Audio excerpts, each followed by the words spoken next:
একটা লোক মাইনে পাওয়ার পর বাজারে বাজার করতে গিয়েছে। সে যখন মিল্ক কিনতে গিয়েছে দেখলো দুজন সেলার বসে রয়েছে। একজন হচ্ছে আমাদের ভারতেরই, কিন্তু তার মেকিং কস্টের জন্য, জিনিস ভালোর জন্য দাম বেশি, এবং আর একজনের কাছে বাইরের দেশের মাল রয়েছে যার দাম অনেকটাই কম।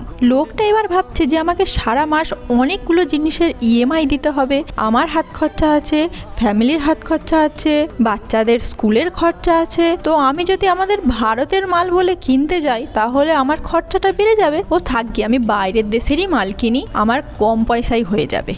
এটাই হচ্ছে এখন আমাদের ভারতের ফার্মিং সেক্টরগুলোর সাথে। প্রতিটা ফার্মিং সেক্টরের মানুষ ফার্ম করেও যখন সঠিক দাম পাচ্ছে না, এমনকি সরকারও তাদের সাহায্য করছে না সেই জিনিসটাকে পুরো দেশে বিক্রি করার জন্য, তখন বেশিরভাগই ফার্মার চাষ করাই ছেড়ে দিচ্ছে।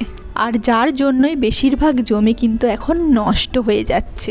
আমাদের ভারতের মার্কেটে বেশিরভাগ ফার্মিং সেক্টরের জিনিস আসে বাইরে থেকে, যার জন্য আমাদের দেশের জিনিস বিক্রি হচ্ছে না। আর দেশের জিনিস যদি বিক্রি না হয় তাহলে টাকাও ফ্লো হচ্ছে না, আর সেই জন্যই কিন্তু দাম বাড়ছে সব জিনিসের।